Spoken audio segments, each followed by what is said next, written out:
Hey guys, here we are. One more RWI touchdown, Reimagine Wealth. By the way, it wasn't called Reimagine Wealth at the beginning. No? Yeah, it was called Wealth Transfer. And someone like Loudon came on and said, hey guys, wait a minute. This is not only about transfer of wealth. We're literally reimagining wealth, right? For this third decade of the 20th century. So yeah, so it became reimagining wealth. That's because of you, Laura. So Oh, okay. Okay. you did you forget that you were the one that suggested No, the I don't changing of the remember. name? I totally don't remember. It sounds like me, but yeah. Yeah, it was you. It was you. So yeah, so So, here we I'm going to pass to you just to say okay. that Laura has a big announcement to make, and it is really big in the sense that it's intrinsically related to all things that she has been researching for the past years. And I know that because we have been with her quite of researching together, right? So yeah, quite of, not totally, of course, but quite of. And it's a pleasure to for you to make this. I really understand as a big announcement. So Lauren, I pass it to you, my dear. Go on. Oh yeah, I'm sort of speaking into the void here, but yeah, so I'm getting started again with my experimental lab at the Harvard Entrepreneurs Association.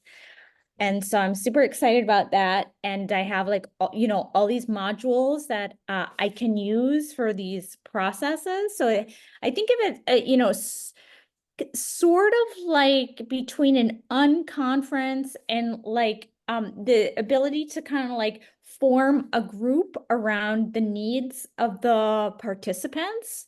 So and I've been working on a new module this week, and it's called What's My Problem? And I'm super excited about it. It's like for people, because a lot of times when you're an entrepreneur, you're trying to do new stuff, people expect you, like if you need help, they expect you to know what your problem is. A lot of times you don't know your problem. If you knew what your problem is, you would fix it. You'd like go on Chat GPT and find, but a lot of people don't know what their problems are, and it's embarrassing to say that you don't know what your problem is, because then you sound like you're an idiot. So I'm entitling this What's My Problem, so people can feel free to be like, yeah, I don't even know what's going on.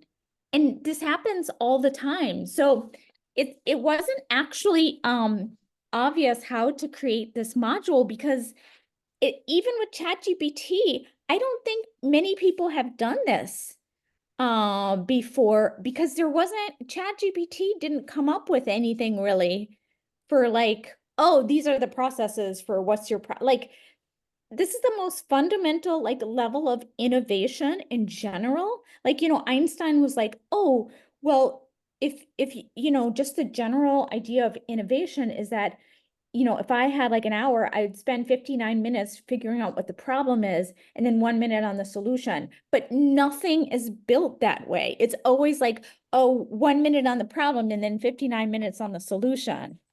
So Yes. so then I had this meeting this week with this guy, Tony McCaffrey, who's a genius in terms of like problem solving and generating creativity. And so his idea is like, for example, his example is the Titanic. They had an emergency, and what they needed were what they thought they needed was more lifeboats. They're like, oh no, we're sinking and we don't have enough lifeboats. But they didn't actually need lifeboats. They needed floaty thingies. And because they could only think lifeboats and not floaty thingies, if they thought we need floaty thingies, they could have like, looked around and put tables together, and they had tires available, and they could have like built a raft. They could have like, used the lifeboats, brought people to the like some place on the iceberg where people could just like wait and not drown and then come back and get more people. They didn't think like this because people have like blockages of like how their brain can even think.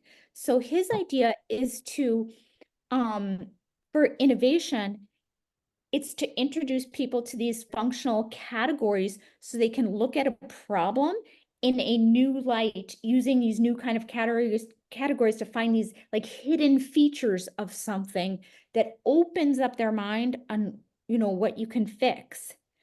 So I actually used his methodology in terms of problem solving. And then I thought, okay, well, what kind of problems are there? So then I asked ChatGPT to generate like a list of different problems. And there's like a snag, and there's like a clusterfuck, and there's a maze and a puzzle, and there are all these different kinds of problems. And I was like, oh, and ChatGPT is great for this.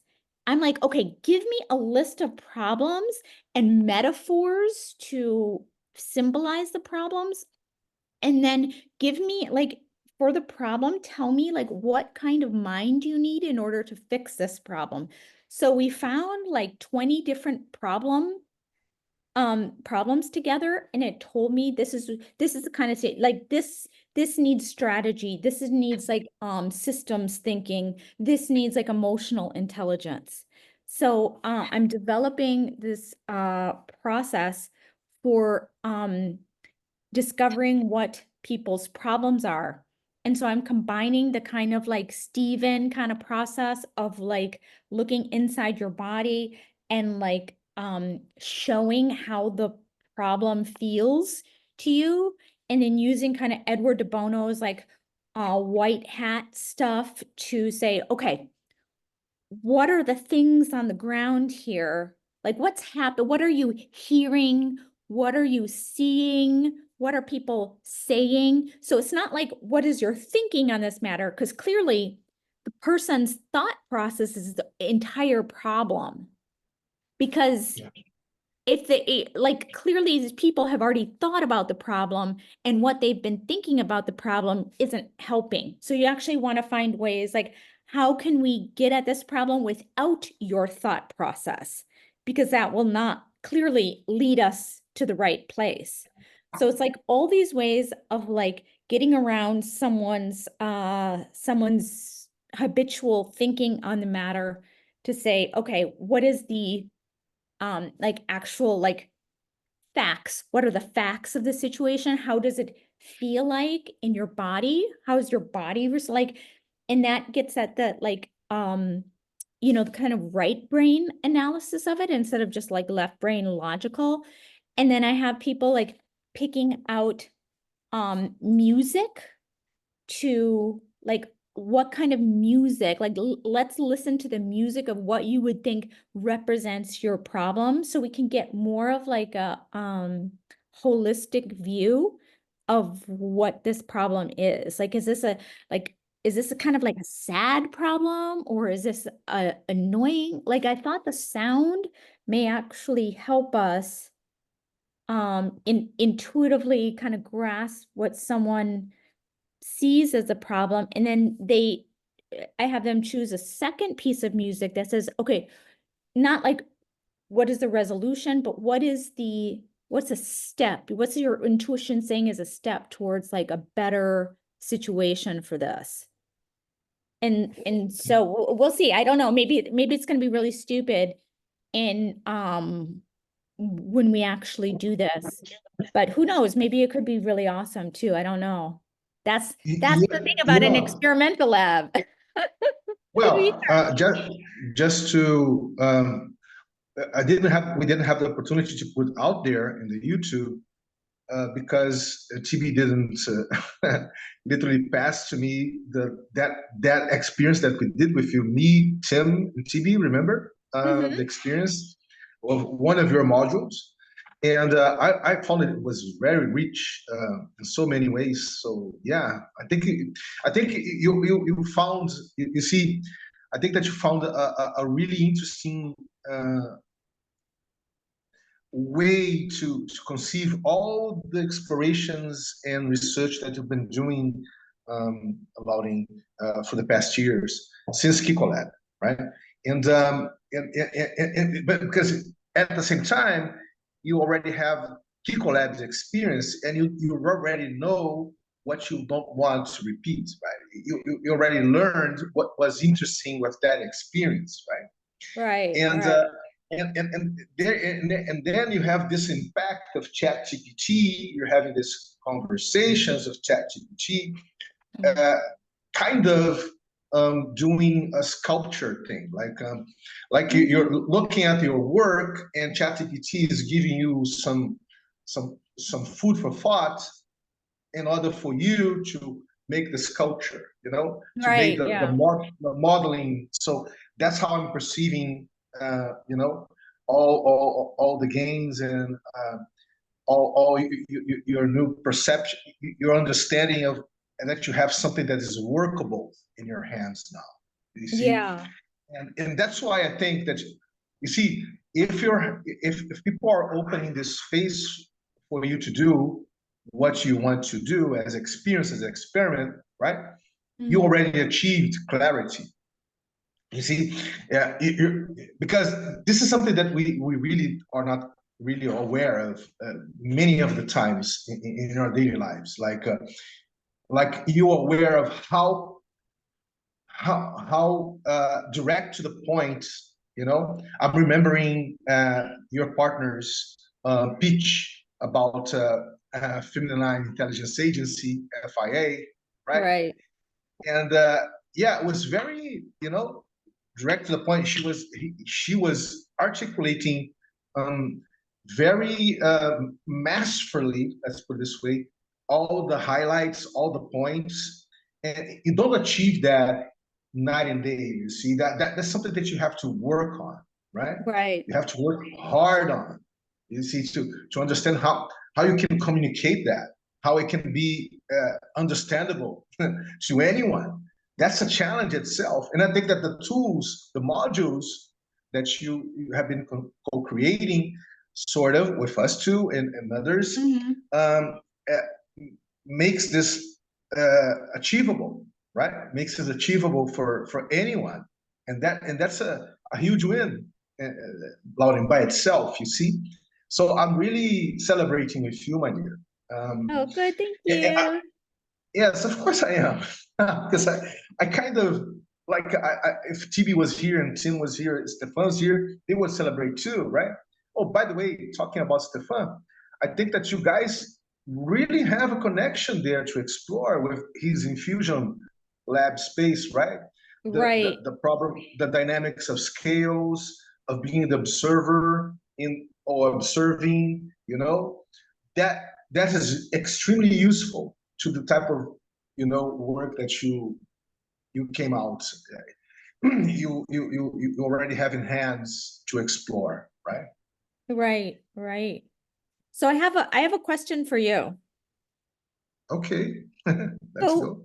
okay, so what I'm trying to do with this lab is to try to enhance the discoverability of the network.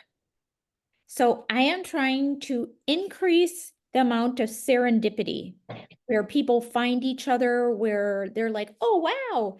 And not just like, oh, I'm doing a startup on this and that, but get them into other situations where you can actually get to know the person first and see them at work, even if it's pretend work, at which, have them in kind of like, you induce a little stress into the situation. Remember when I had you come to that gathering where I'm like, okay, we're gonna do like sense making 4 languages at once. It's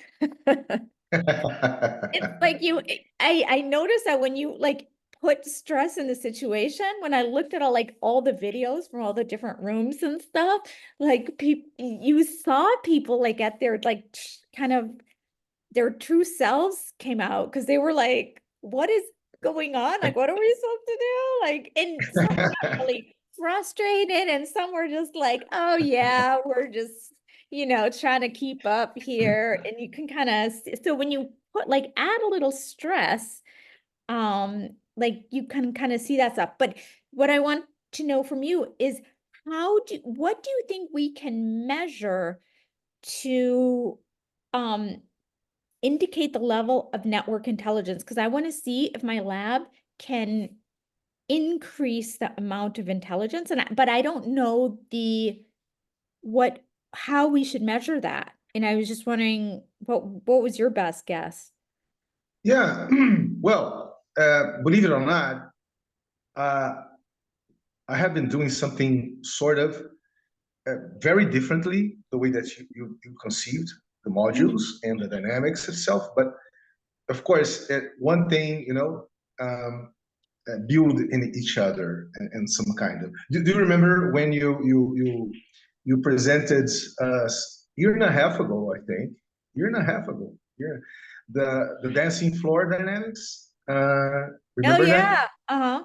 Yeah, and I was very critical about it. Like, hey, here in Brazil, we don't construe so much space. There's loads of openness, to people just to be curious, All just to be right. curious.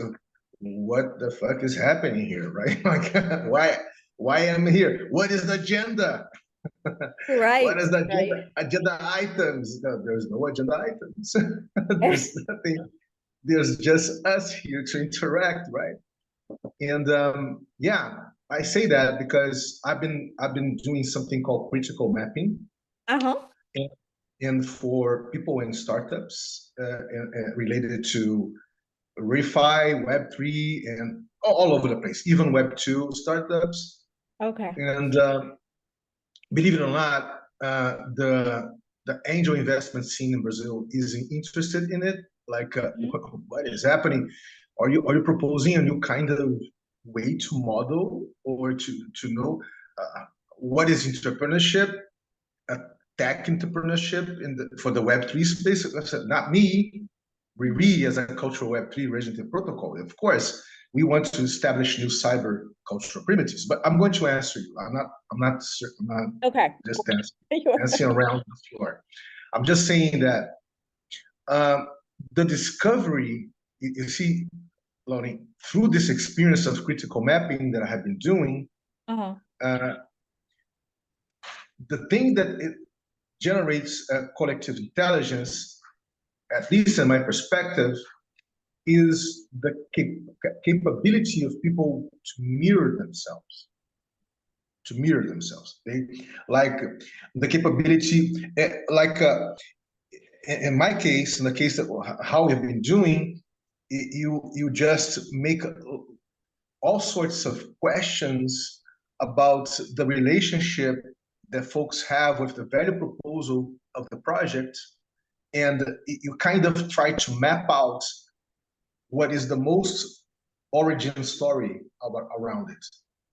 What is the origin story for you in the future that is now to conceive the value proposal of your project, right? And people comes with story goes to infancy, goes to to teenager years, Mhm. or and I say you can relate that to a moment, to a fact, or to something that was happening at the time that was cutting all society around it. And it's very interesting all the responses that people gives, and that itself opens a space for other people that are viewing it or interacting it during the sessions to Mhm. say, hey, you said something there that at the time I was kind of looking at it, right? And they start to mirror themselves. So you generate a discovery space between the peers, between uh, people. I'm the facilitator of this type of dynamics, right? The critical mapping. So there's the startup and the guys that are founding the startup or something like that, and I start to make this type of origin stories for each one of them. They start to put their this is very interesting. they start to say what are their origin story, how the relatedness between their origin story to the value proposal of the startup, right? And they are the co-founders, right, of the startup. They don't know that. They don't know that, like each the co-founders say to each other, hey, I didn't have a clue, man, that for you it began that. We really didn't, you see, make conversation. So they start to mirror themselves, and the people that comes, because this is an open space dynamics, even that comes, they never heard about that startup, that project, or whatever, but they are very interested in the dynamics itself, the critical mapping. So they start to mirror, they feel that they are mirroring themselves with the origin stories of each one of them in different times, in different spaces. So that creates, you see, Laurie, that creates a very interesting discovery space that generates a type of collective intelligence that is not guided or facilitated from anyone, not from me. It just emerges interactively between the people there.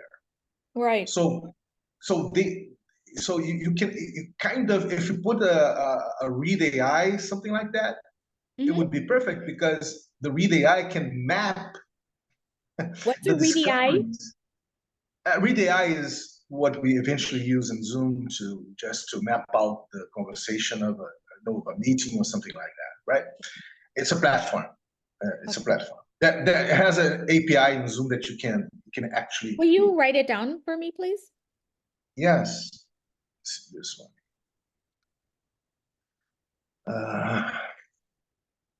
Read AI. Read, okay. Read AI, okay. Yeah, you know that, I think. Yeah, so what I'm saying, I'm actually not using Read AI for that, but I could use it. Maybe I will use Read AI, but what I'm trying to give, trying to respond to you is that this discovery space of discovering how the origin story of each one has a relationship with your origin story, with your journey, you know, of someone that you even never heard about. Like, so people comes to this critical mapping dynamics, right? They never heard about it. No one knows no one. And like, of course, I'm not talking about the co-founders of the project, right? I'm talking about people that are coming to the dynamics itself. So it's interesting how it creates this discovery space of, once people mirror themselves and see, hey, what you've done that in that year, well, I did something very similar, and that opens, opens the what are the questions that you're asking to get them to open up? Yeah, the question is like, the first question that I make normally is like, what is the most ancient fact or moment or circumstances, context that you can pushing out of your mind, your memory, that you feel that has a relationship with the value proposal of you guys, your startup, your project. And once more, the responses are extremely various. It's wide open. So some people goes to their childhood, some people goes to their teenagers, some people goes to their undergraduate experience in universities. So you're saying, like, what's the origin story of your startup? Like, when did the whole, like, idea start or something? Like, yeah, what is the most ancient thing? Like, I'm going to give you an example. Let's put it this way.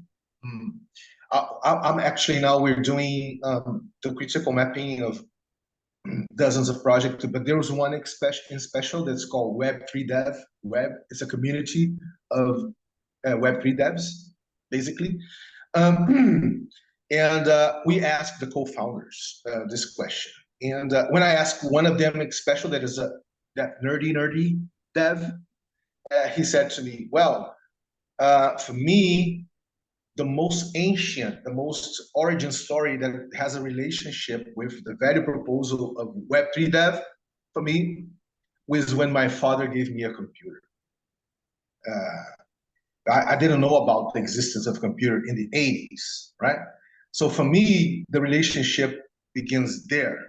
Like, and he started, you see, share a bunch of stories around how was the discovery of the PC, of the personal computer for him, and the discovery about software.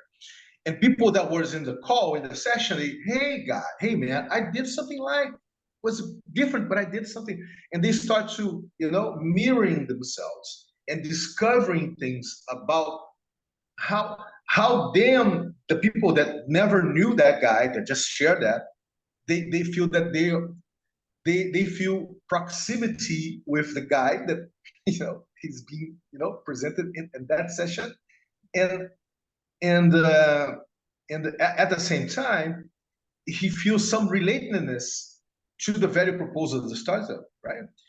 He starts to feel some relatedness, those ones that are mirroring with that type of origin story, right? So Okay.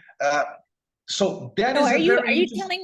telling me you're getting down to like the flavor of the like something that's because I think I understand what you're saying. Like if someone gives you their startup pitch, to me, it doesn't like none of these startup pitches, it's like, okay, that's your solution, but I really want to know like what like there's something else that I'm trying to figure out that never seems present in the problem or the solution to their business. Like, I've said this here before, but these businesses are there always like these business objects that people just put their like they just put their normal stuff in the business object, the thing that makes them look good, like and put together and organized, like so you can say, hey, this is my business object. I'm a normal person just doing this normal thing here. But like no one starts a business for any normal reasons. There is like this weird shit that you're like trying to work out to like, heal your wounds or, connect with something that you would never like admit to people, like, this is why I'm doing the business. You're gonna, you know, I'm gonna show this person. Like there's always something like that behind it. And the more that I feel like the more that you can like tease those real reasons out, like the better feeling you have for like why people are in it to win it. So the interesting thing about this dynamics, we call it critical mapping. Regenerative resources, as you know, Right. is exactly to find if what you're proposing as a project, as a startup, right, is something that has a core relationship with the things that you want to see materialize in life, right? Or it's just a business opportunity, Right. and that's it, right? Solution problem conundrum, as you put it. Right. And that is interesting because the mapping of the projects, some mappings of some projects, they come out to be just that, the solution problem conundrum. Like the people that has a relationship with this project or is a co-founder, the only thing that is attractive for him is because it's a maybe a lucrative thing to explore. Like and that's it. No problem with that. But you see, it's kind of a way to distill, you know, culturally open the code behind the value proposal and understand that what are you really doing this as something that is related to your own main objects in life, or your main challenges in life, or this is just something that I want to. I found that this is a lucrative way to solve this problem, and that's it basically, right? And that is very interesting. Very interesting because so some projects, some people of some projects, they kind of when it's only the case to resolve a solution problem conundrum. Some co-founders, once they feel that the other co-founder is only viewing it as a business opportunity, not viewing it as something very meaningful for him. It generates a whole new exploration between the co-founders, and it's interesting how it unveils. I don't know. Yeah.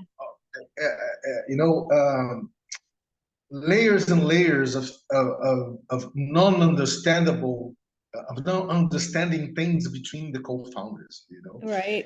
And it's really interesting how it blossoms in something very different. Okay. And that thing of people really getting to communicate, Lauren, to interact, to open, to see themselves, to mirror themselves, to explore it, to better distill what the fuck were you doing together. That's what we've been doing with the Riri Critical Map. Okay. So that was an interesting answer, but it was a non-answer to my actual question. And my question was, how do we measure network intelligence? That was a method to get more network intelligence, but that's not a method to measure it. Yeah, that's something that I think we didn't figure out yet. I didn't figure out that yet, but intuitively, I could say that it could be something. It's not something quantitative. It's more something qualitative, in a sense that the quality of the experience. Right. If this type of dynamics or the module's dynamics enhances the quality of the experience, it's not something that people are there just performing. That's the answer right there. Send out a survey, like a pre and post survey, and just ask them, like, how is this for you? Do you know more people? How are you feeling on the inside? Yeah, that could be, but you see, that's the thing, right? When we think about metrics, it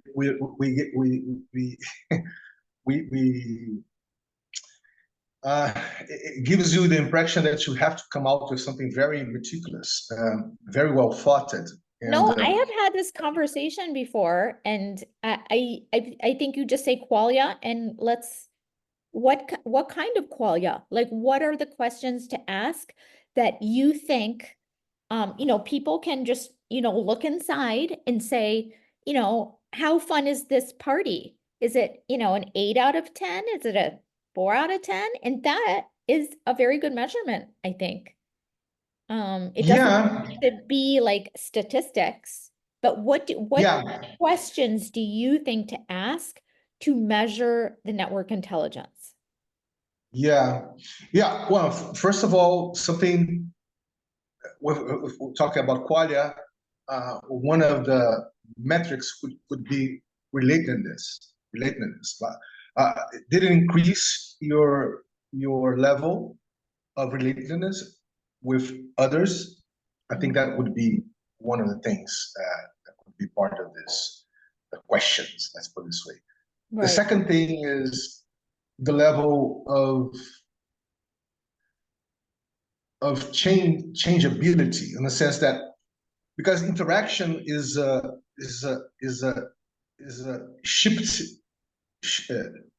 shape-shifting phenomenon, right? When we interact, Lauren, really, we're in the dialogos mode. We're not in the monologue mode. We really change each other. right? So this interchange, when we were really interacting, I really hearing you, I really reflecting in all my, my way to communicate, and you too, like we're viewing each other now. We are interchanging each other. We're changing each other as long as this interactive flows goes on, right? Right. And I'm using all my arsenal of of as a monkey to communicate with you, like my hands, my facial expression, my body language, all the Right. slangs or non slangs or whatever, and you're doing the same, right? Right. So in that sense, if we're really doing that, we're really pairing, we're really interacting, we are changing each other. So I think that a second question would be the level of changeability that you felt during the session, like how much it affected you. Of course, people can't, unless it's something like something very serendipitous. I don't know how to say this word. Serendipitous, something very that. Oh my God, that insights or that occurs with I don't know, anyone that is saying something or sharing something, and hey, wow, it's mind blowing, something like that. That could happen, of course. But what I'm saying is, how much you felt that you're susceptible to change, Lauren? How much you're susceptible Hang on just to a minute. change? Est-ce que j'ai fait quoi? Tu m'as envoyé un lien pour un call? Non, non, non. J'ai dit ignore this. Non, c'est juste pour transférer le truc de mon téléphone. Je ne vais pas autre méthode.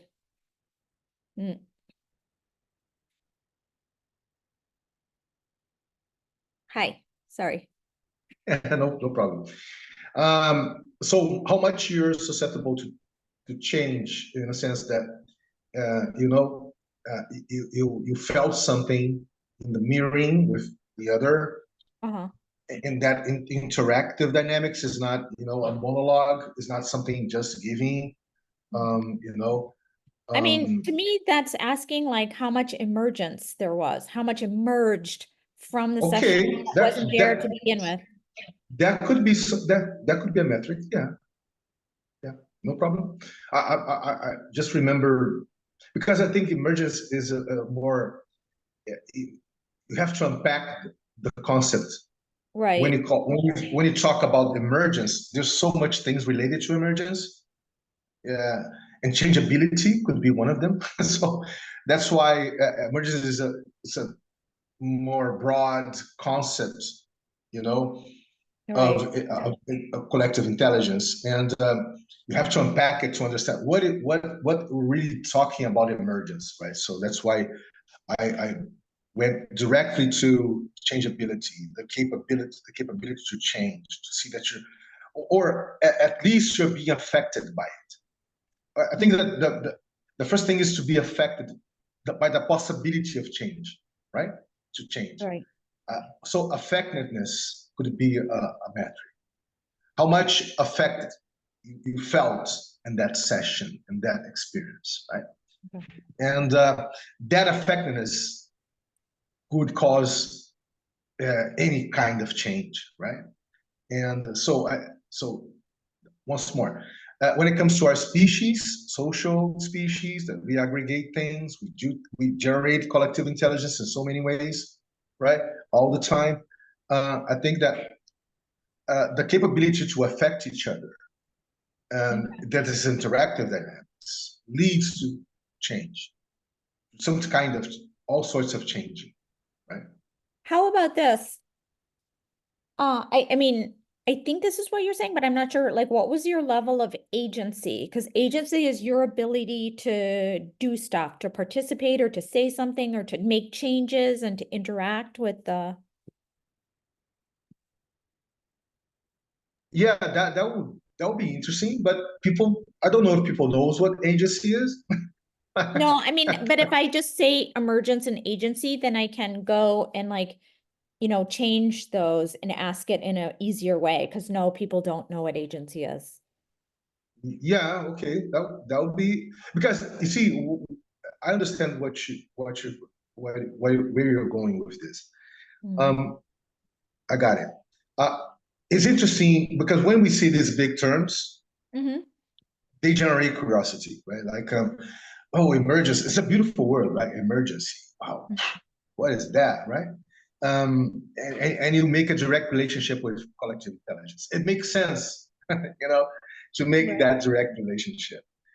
Agency, does have the same feel to it, right? Has that same feel, has some relationship with collective intelligence, right? But once more, you just open a field of exploration. So I wouldn't consider agency and emergency as metrics, but a bundle of potential metrics that we can relate to each other. You see, it's like fields to explore. Let's explore what is agency. Let's explore what is emergency. And in agency, in emergency, you have different metrics that you can explore, right? Okay. It feels for me something more like that. Okay, be specific. Yeah, once more, emergence, I just said, effectiveness could be a metric of emergence. Let's put it this way, effectiveness, or that leads to changeability. Right? So that could be, for agency, for instance, in the type of society that we live on, where your agency is captured by institutions, right? Institutions, they are the decision makers, right? The institutions, they influence your decision making, like the institution of the market, the institution of government, the institution of religion. They influence your decision making, so you're not 100% on your own doing agency, right? Right. And so you're just a co-pilot of it. Most of the times you're more passive than proactive. Like you're in a more passive mode. You're just reacting to what the institutions are asking for you to decide on. Then you're properly, wow. Wow, that's interesting, Lori.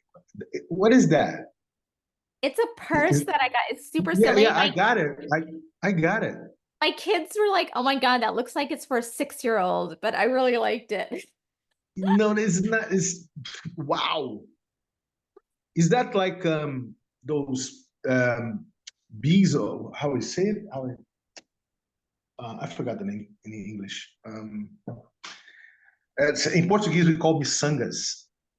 Okay. Do you know what miçanga is? No, Yeah, I think it's bees, not bees. Bees, the insect. Wait a minute, Okay. I'm gonna put it here because I'm curious to put this. Beads. The word is beads. Beads. Okay, yeah. Yeah, They are beads. Yeah, there are beads. Yeah. So what I'm saying about beautiful beads, love it. Well, that's it for me. Agency is the centerpiece of Stefan's work, for instance, in Fusion Lab, right? In Fusion Space, to understand agency, and all the conversations that we have been doing around that is how we don't really are not doing our own decisions, right? How we really are incapable of doing 100% of our decisions because we're always being informed by the institutions that kidnapped the agency of people at large. So the institutions make the decisions, influence your decisions. So they are literally influencing your decisions. So I'm just saying that I'm saying that because for me it's very clear, right? Like clear as the day, and so when are we really generating collective intelligence if our agencies are being formed by the institutions? Right. And you're more in a passive, reactive, passive mode than a proactive. Right? That's something interesting to explore. Right. Yeah. Do you feel that? I don't know. I'm just sharing with you my thoughts around that. That's how I feel. Yeah. Yeah. Mm-hmm. Okay, I'll stop here. Okay, Laurie.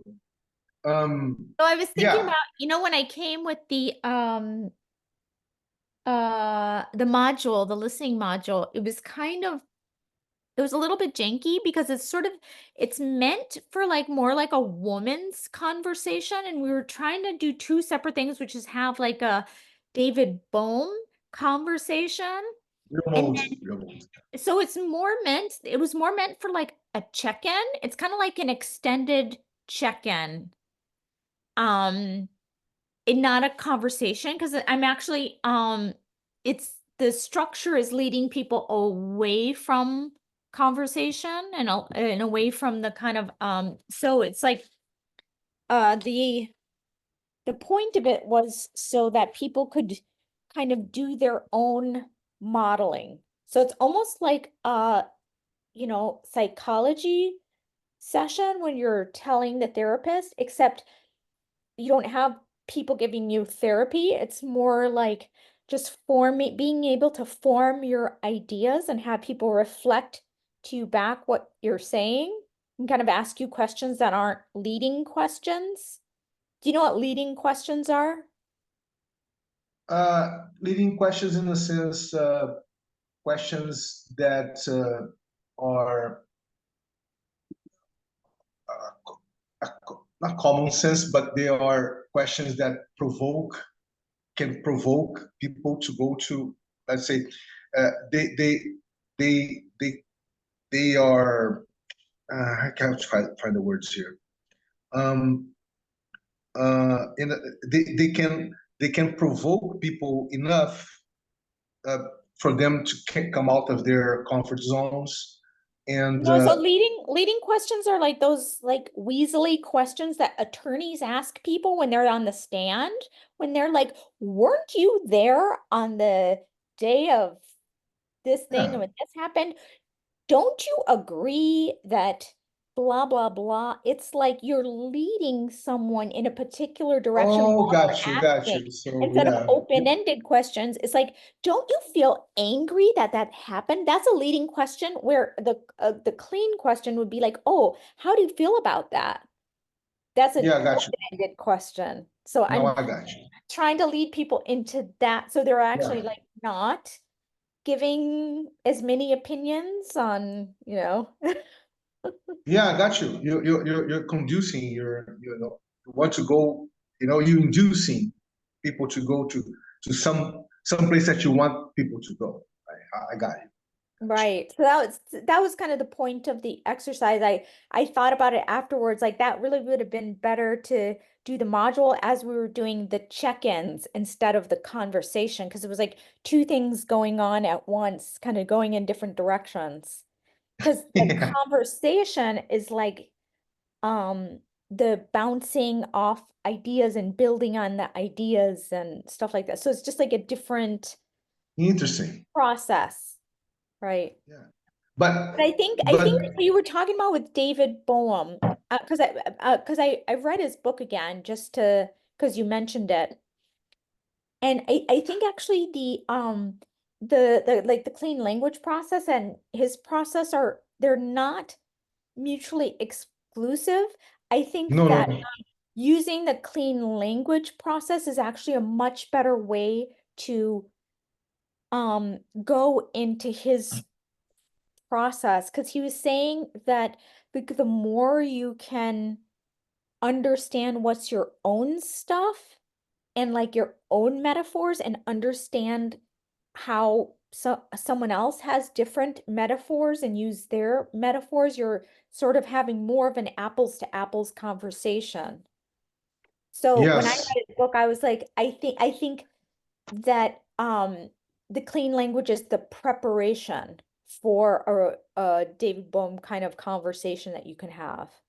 Yeah, I never thought about that in that the way that you just shared, but it makes sense. It makes a lot of sense. Yeah. That's how I Eh, see them relating, like Yeah, in a but sequence, I guess. and I kind of know that you have your sensors very very worked out in the sense that when you're in a conversation with someone, Mhm. because you're so aware of everything that we're talking here about, you can sense when people are bullshitting or people are doing leading questions, for instance, to Oh, get some. Yes. So would that be something that is going to be part of the exploration itself, like how people are captured by this type of discourse, this type of inducive dynamics in a in a so-called conversation, because it's not really a conversation, right? It's not really something interactive. It's not really generating something new out of two persons. Is one individual doing the leading questions and inducing someone to go to are a you talking about place. in this module? I'm trying to put. No, no, no, not only I'm talking about the whole thing. Like uh, you see people sometimes they just the nurturing of the way to people to be in their social contexts, right? Uh, you know, is to always be in a manipulative position, Mm. role, in the sense that in order to survive whatever, in order to being seen for each other, or uh, so when people, most of the people that I feel this way, and most of the people that comes to do something as you're proposing, or as I'm doing with the critical mapping, for instance, they don't not aware of their vicissitudes. They're not aware of their, you know, of their the capture, how they are, how are they are doing something like just to defend themselves, or Okay. just to put them in a very good light Oh in the yeah. occasion. You understand what I'm saying, right? Oh Because yeah. we already talk about that. Oh Yeah, sure. Yeah. yeah. So what I'm saying, people don't, they don't come to this type of dynamics as monks, right? Like they are not, like they are aware of their, um, of, of their vices, their vices, or their um, the things that makes them express themselves, right? Right. So what I'm trying to say here, and this is kind of a question for you, is um, of course, when you're going to start to do these explorations in this space that you just you have the green card to do it, like it's open to start to explore there.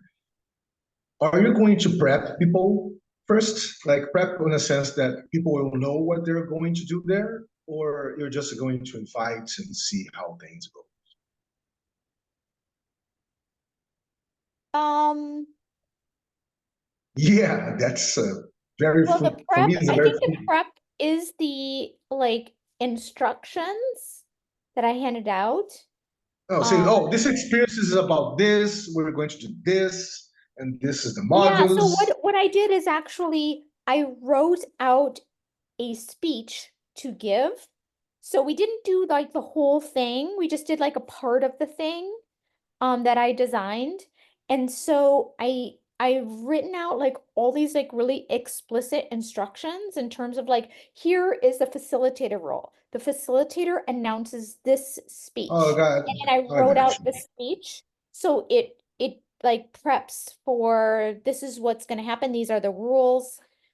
And then each person has their role to play. And so the way that I see it is that you need to it's kind of like a family, it's kind of like a band where you actually need people to participate and practice like a band.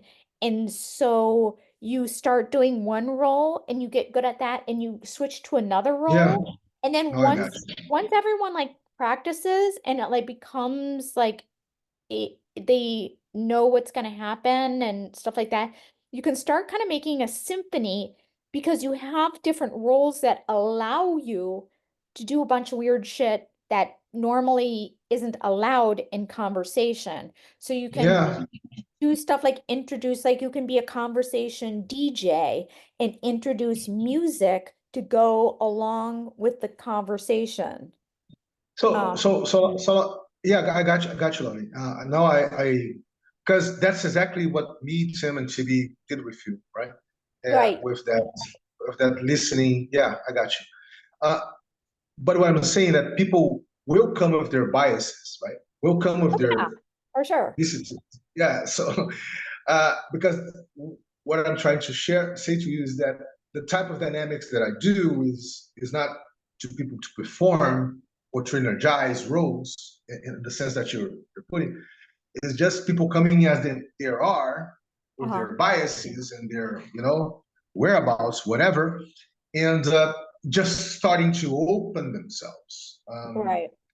Uh, But you see to things as in like I'm doing this facilitation and I'm seeing this as I want to remove myself from this facilitation and no, no, I don't I want got to you, hire facilitators. I want these to be able to be self-run got you, I got you. and to be run well because I don't want people to get bad information and I don't want people to be like crappy psychotherapists to other people. And so Got you. I want them to be able to be creative and to be permission to do things that are will not harm other people. But since it's all like deep feelings and stuff like that, and we get on like topics of it's not like here where it's just, it can be deep, but it's not emotionally deep. Like nothing we do here is like these are my feelings and that's not, Yeah, yeah. but when you're going into like deep emotional stuff, like it needs to if I'm not going to be there, there needs to be like kind of strict processes just to keep people, because what happens is in these other groups, they don't do that. They just have facilitators and they they they guide people to share more than they're really ready to share. And that can kind of re-traumatize people if you push them too much. And that's kind of culty when people start sharing too much. Like I don't want that. Like if you want to share, that's okay, but I the problem is if one person starts to share and the other person shares really deeply and everyone is in a circle sharing really deeply, then there becomes a pressure to share. Yeah, Uh, I totally agree with you. and it But becomes yucky because then you're like, oh my God, I don't want but to break the circle and be but like, eh, yeah, but did you understand that I'm not doing the facilitation per se? I'm you are just though. provoking. No, I'm just But provoking. you cannot be in the room and not you, of course you facilitate. No, no, no, no. You I'm do. provoking. I'm provoking people, and people Uh-huh. start to talk with each other. Yeah, but They that's talk. facilitation. That is absolutely facilitation. You have a facilitation style that's your own, but that is facilitation. Yeah, but I kind of see it in a different light that you're Mhm. talking because what I'm I'm just, let's say, I'm not doing leading questions, for instance. I'm just making provocations and people start to interact between them and they Mhm. discover things between them. And I Right. go to the background, just there, just watching it, like unfolding. Like well, it can be interest, uh, way to facilitate, but it's not hardcore facilitation, you know, to A to Facilitation, Z. though. It's just like, you know, in the background facilitation. That's definitely a facilitation style, though. Yeah. Well, I don't. I don't end up the dynamics giving remarks or conclusions. It just ends up when people feels to end up. So yeah, but I understand what you're saying. But I don't see as a facilitation hardcore thing. That's what I'm just saying. Yeah, I get it. I know Yeah, your but it's more. facilitation style. Yes, okay. Okay, now I understand as a yeah, it's interesting to see how you see, because this is something so different in the sense that you don't have a proper methodology. Mm-hmm. Put it this way, uh, people are very diverse. People coming from all grounds, and people don't they don't get there prepped, knowing what is going to happen. They just come to this dynamics is very open, Mm-hmm. and they just they can actually that happens eventually. People comes understand that it's something that is not for them at the time they're coming, and they just go out and say, "Hey guys, I can't stay here because you know I have things to say, but it's very interesting. I want to have this experience later, but not today." That happens. Not a lot, but happens. But what I'm saying is that I, I, I'm actually reflecting with you, Lauren, Mm-hmm. because I never see that as a kind of a facilitation.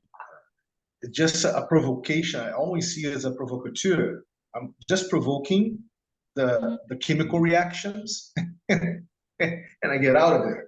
And it happens, and it goes beautifully. Sometimes it doesn't, right? But it goes beautifully. But now you're saying that this is a type of facilitation.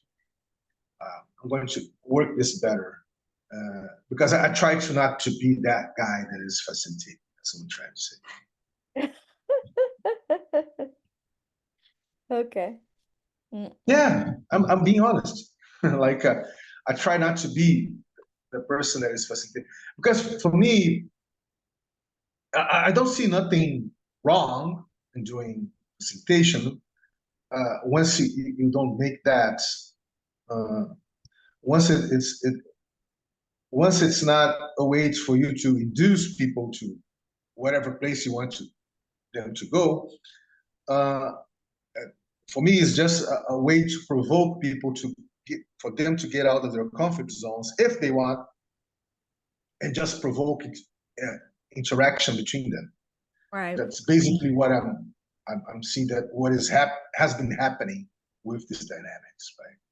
Mm-hmm. That's super But interesting. but thanks for that feedback.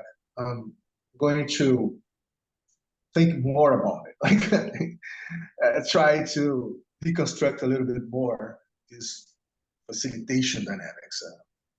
That was useful. Well, they were like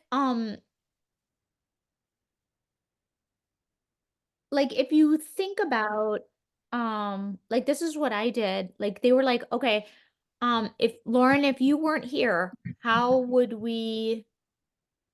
we like scale this like up to make it seem like you were here? And you could think about that too. Like how would you scale your facilitation dynamics? Because I guarantee that someone else couldn't just step in your place and do the Vinny thing like you can. So you're saying, oh, I'm just doing this little thing, but I don't think that's true because you're a really experienced facilitator. So if you did what I did and was like, okay, how can we predictably get this magic that I make happen? How would you do that when I'm not here? Yeah, I think it's gotcha. interesting to think about, and I would really be interested in how you conceptualize that. Yeah, I think the way that you conceptualize is already interesting, very interesting.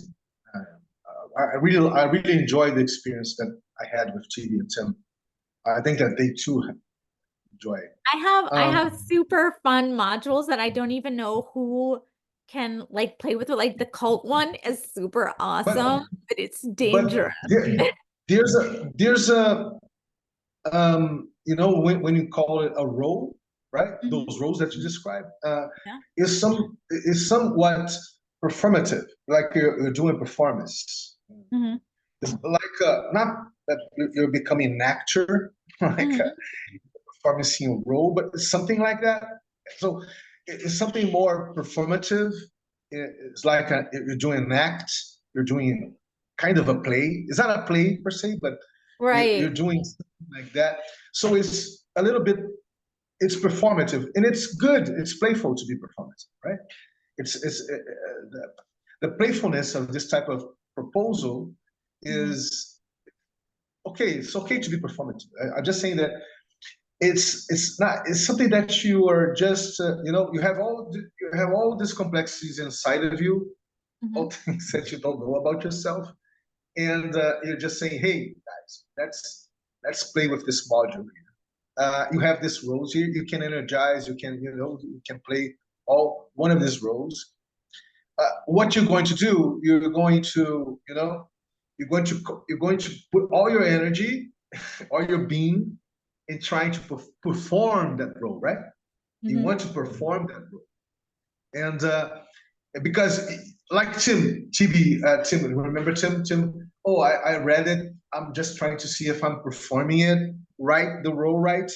And so it becomes more like a playful thing that is very ludic, has some ludicity.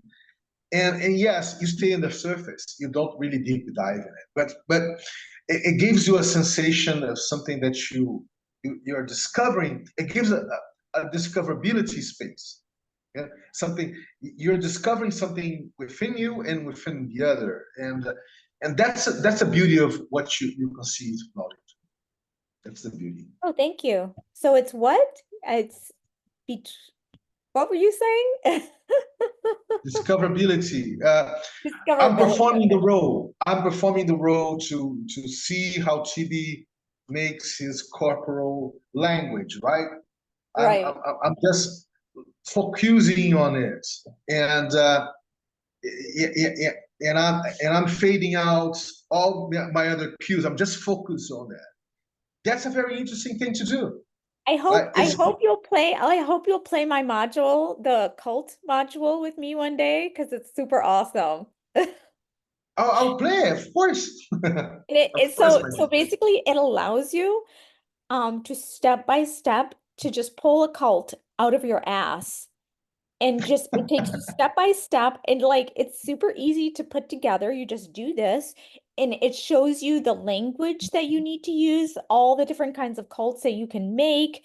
It has roles, so you can just step into the role and see what it feels like to be the charismatic leader or this person. So you're learning about like how cults work from the inside, from the rules that you have to follow. And it's really exciting for me because like the charismatic leader, like I read like, 100, 200 books to be able to, and worked with ChatGPT to be like, let's put someone in the mind of this leader. And so you learn to think like someone who's pathological. Like, how do they think?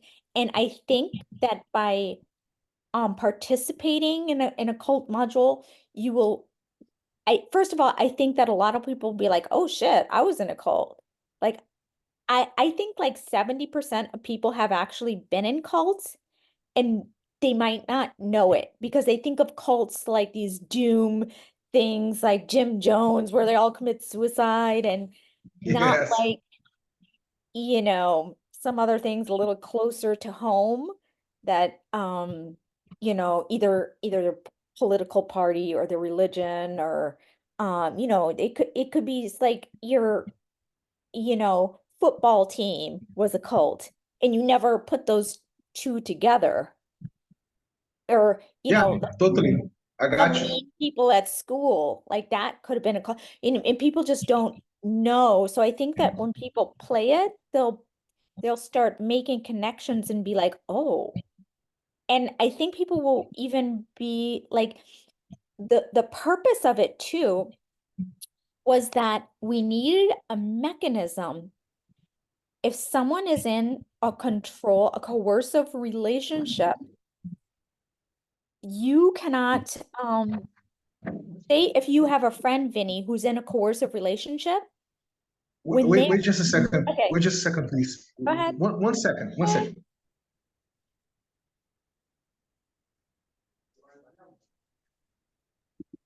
Hoje ele está agindo por lado. Primeiro, você levou de tarde. Vamos ver o plano. Deixa eu falar.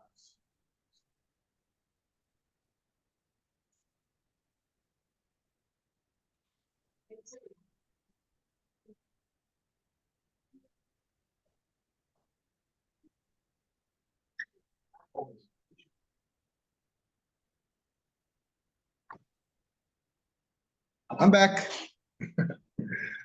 Okay, so what go I on, was go on. saying, I was trying to say if you have a friend who's in an abusive relationship, like a, you know, something like that, you actually can't necessarily say, hey, like this relationship you have is no good. Like this guy, he's no good. Like get away from him.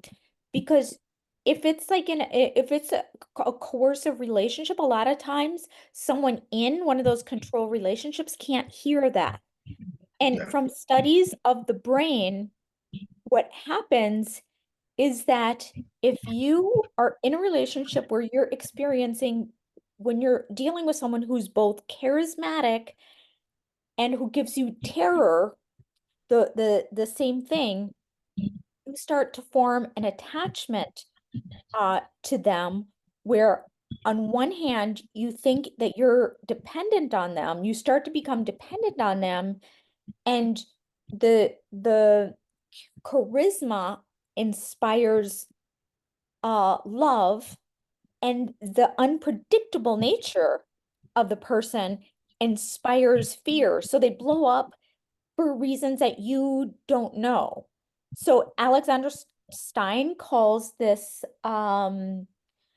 I think it's like she compares it to a totalitarian state, where authoritarian is like someone who is picky and who's, you know, you have to follow their rules, but the rules are consistent. So that's different than a totalitarian state, where not only are there rules, but the rules are applied inconsistently. So you have no idea what you need to do in order to be safe. And she says that when you're in this kind of relationship, the hemispheres of your brain, they start to split when it comes to this relationship, because if they are communicating and you're in this scary relationship where you think there's no way out, what will happen is, if your brain is communicating normally, it will really release so much cortisol and adrenaline that it will actually flood your organs, and you'll start to have a full body shutdown. Because so to protect you physically, to protect your organs, your amygdala sort of like splits. So your hemispheres are no longer connecting. So your traumatic experiences, you see them and you're there physically, but you can't logically process what is going on. And so you start to dissociate. And so when you try to convince someone to get out of a cult or one of these bad relationships or something like that with logic, it cannot work, because in their brain, these two things have been split. So you can talk for hours and like you can make a PowerPoint presentation. That's good. and they will not be able to absorb it because their logic Yeah. centers are cut off in terms of this particular relationship. It's not like their entire logic is out the window, but in terms of this relationship, their brain is blocking that from happening, because if they understand logically, then they're just going to be like super scared. And so your brain prevents you from that. So what you have to do is sneak in the information. It's like you have to go around, because if you come front, they will block it coming from the front. So you have to come in from the side and say, hey, let's do this module on cults. And they're not predicting it to be it, if you just say to someone, I want to talk to you about your no good boyfriend, the block will come up.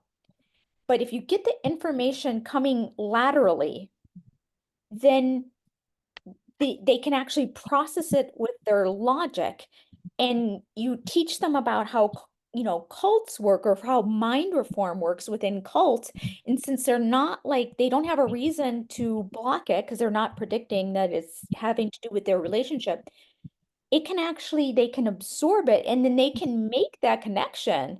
They can be like, hey, this is what my relationship is like. And once they make that connection, it's much more powerful than talking to them about it. So I made this cult module for people to introduce their friends and their family or someone like that. If someone is in this kind of coercive control relationship, to introduce them to the concepts of how mind control works in a way that it can actually like get into their brain. So that's what I've designed it for. So a lot of thinking has like gone into this. No, they just see, there's a documentary out there called Dancing with the Devil, the 7M dance cult in TikTok. Oh, I just heard about this. Something on Yeah, TikTok was it was on here, Netflix, right? I think it's Netflix. Yeah, Yeah, I think it's Netflix. it's out there. It's not. They don't unpack the whole season. They're putting one episode in a week, so it's the third You episode. can't binge watch it? You can't binge because they're putting one episode a week, right? So Okay. you can't. So there's already 3 or 4 episodes out there. So take a look at that. Dancing with the Devil, the 7M dancing cult. Yes. I will absolutely, I watch every single like cult documentary that I can find. I read every single book. I am so into it. Yeah, I know. Laurie, my dear, I'm very excited that you're excited with this opportunity that you're having now to explore the modules.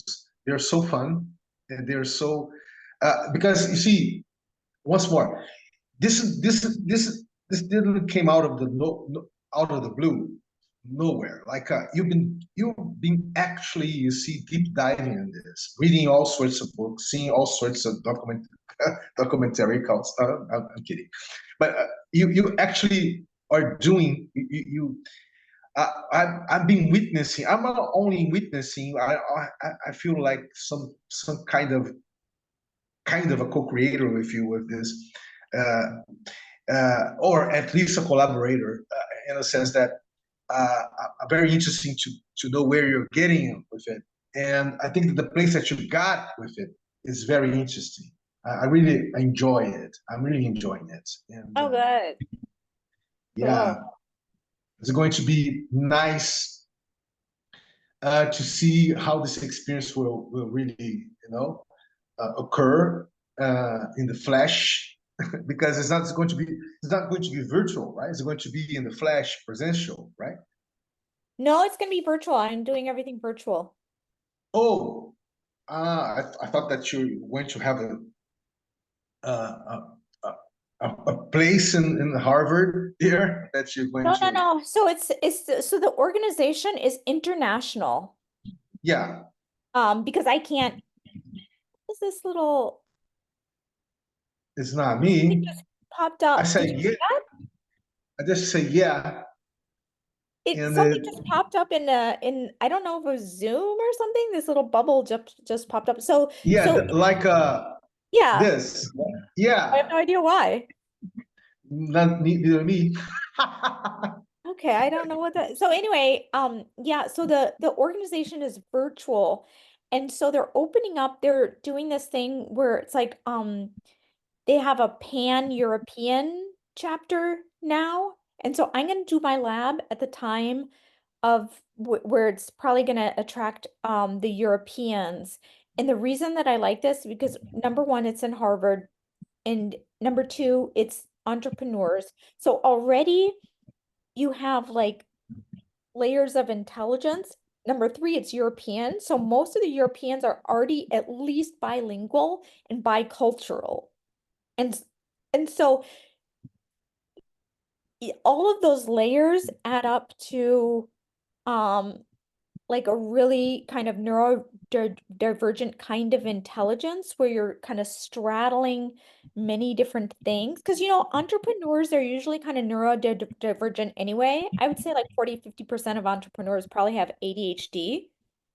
And then and then once you're like bilingual, it also makes your brain a little bit divergent too, because you learn the networks in your brain are more populated, like the connections, there are more connections.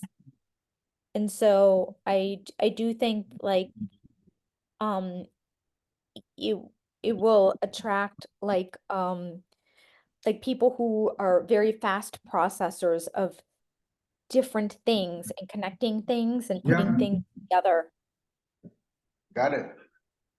Well, my dear, when you start, when you're going to start I to don't know. read? I'm having the conversation with the president of the organization next Monday. And that's what I Okay. figured out. I want to do it weekly because I think they suggested I do it once a month, but I'm like, I don't think that really is enough. Like if you want to create a sense of belonging, I don't think once a month is like it's too interspersed, I think. Like Yes, you're right. It needs to be, yeah, it needs to be weekly to make sense. Yeah, I think you're so, right. yeah. Yeah. But what you can propose for him is for him to actually do, formally speaking, reach out for their mailing, whatever, and Right. they do something that is let's say a foundational meeting or encounter where people that are interested to do this exploration, and you set a ruler, like a roadmap, like we're going to do this during 1 month or two, like weekly.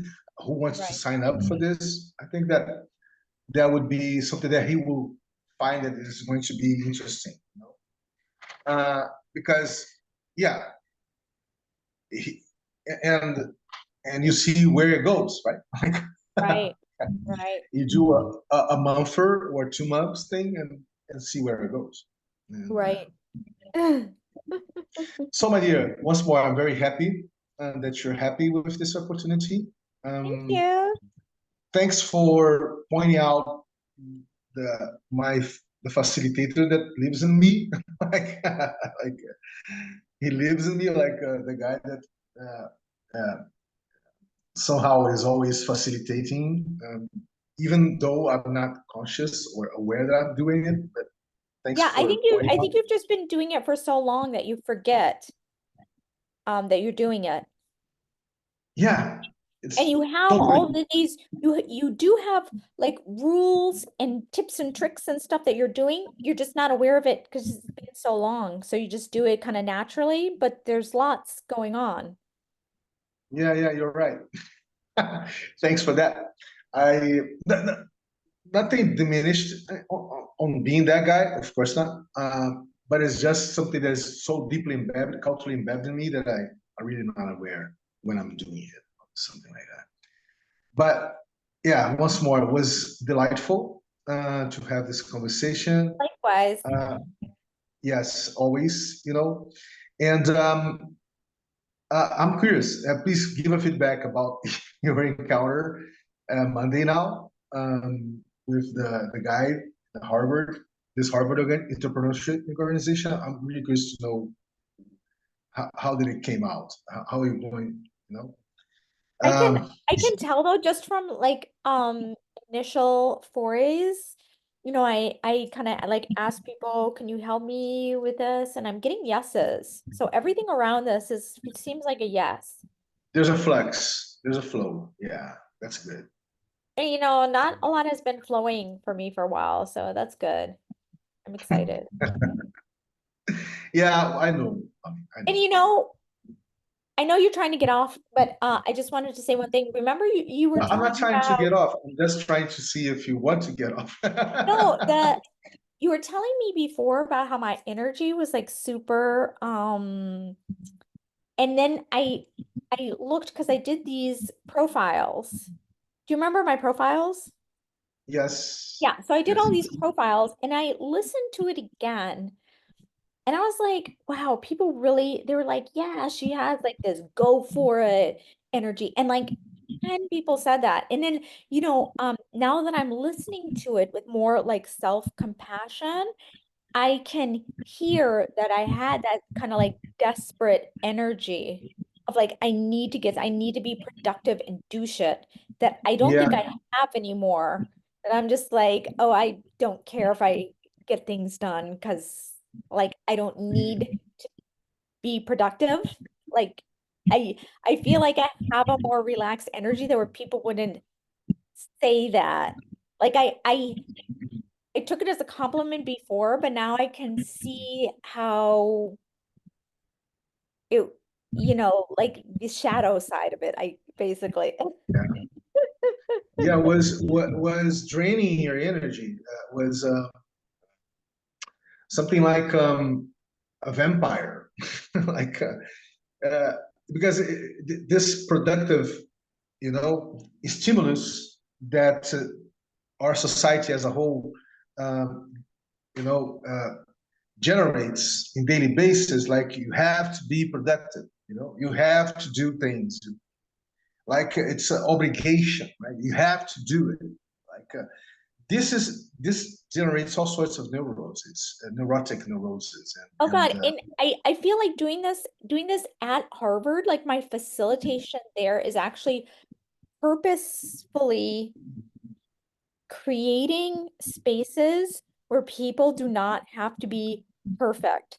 Because I think Harvard people, more than anyone else in the world, are desperate, desperate for just relief from the pressure of like producing and being efficient and being perfect and being like the best and like and if you just give them like a little bit of space to be pathetic, like the fireworks, it's just like amazing.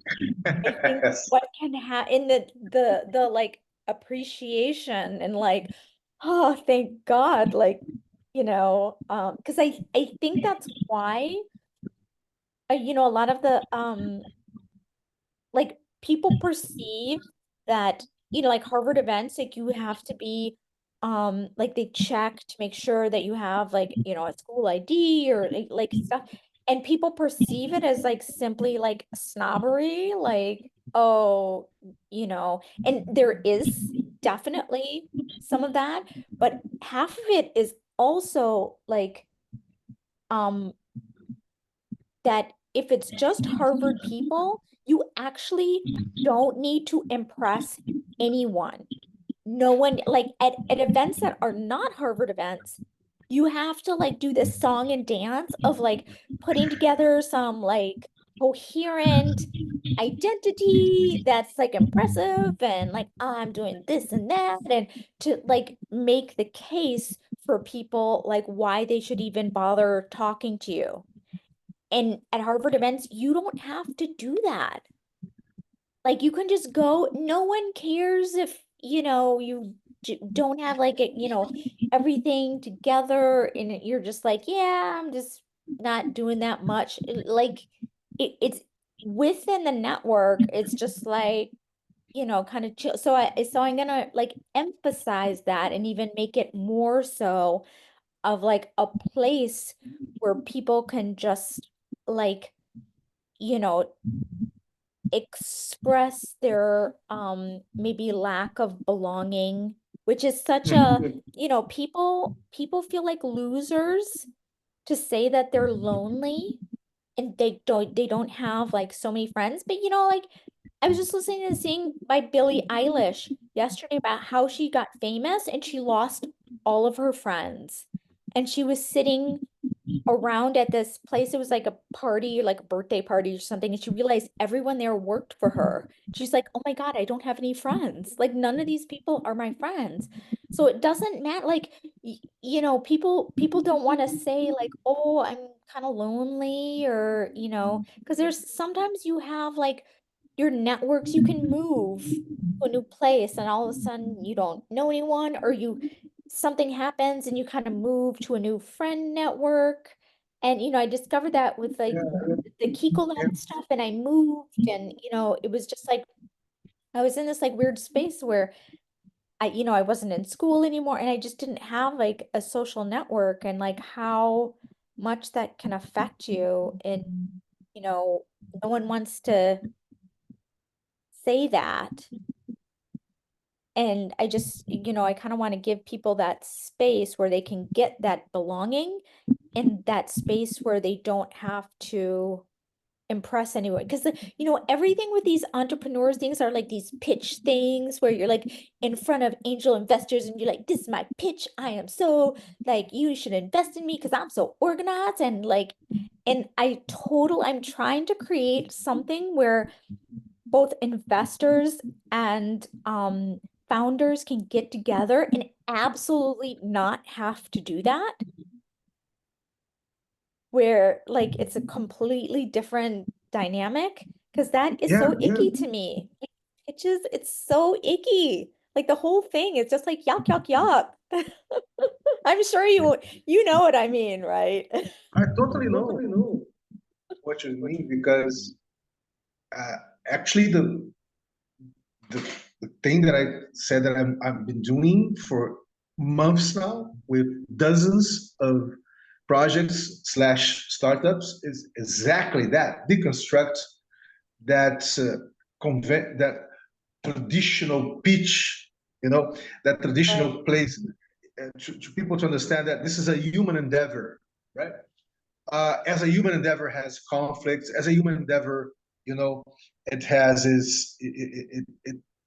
it's something that is not it does to be something that is meaningful for you, you know, not only lucrative in the conundrum of problem solving things, it has to be meaningful and and not meaningful for the angel investors or the VCs, whatever, meaningful for you, right? And how that relates uh, to this regenerative dynamics that we're talking about, and how how you can re-signify the work culture that is out there that is very exploitive, for instance. How you can re-signify what is wealth, like we're doing here, how to generate this wealth. So that's all about that, and so it's a way to people to steam off, you know, their pressure cookers, steam off their pressure cookers, Right. and just people to see themselves, and just to be able to see themselves and mirror themselves. That's exactly what I've been doing.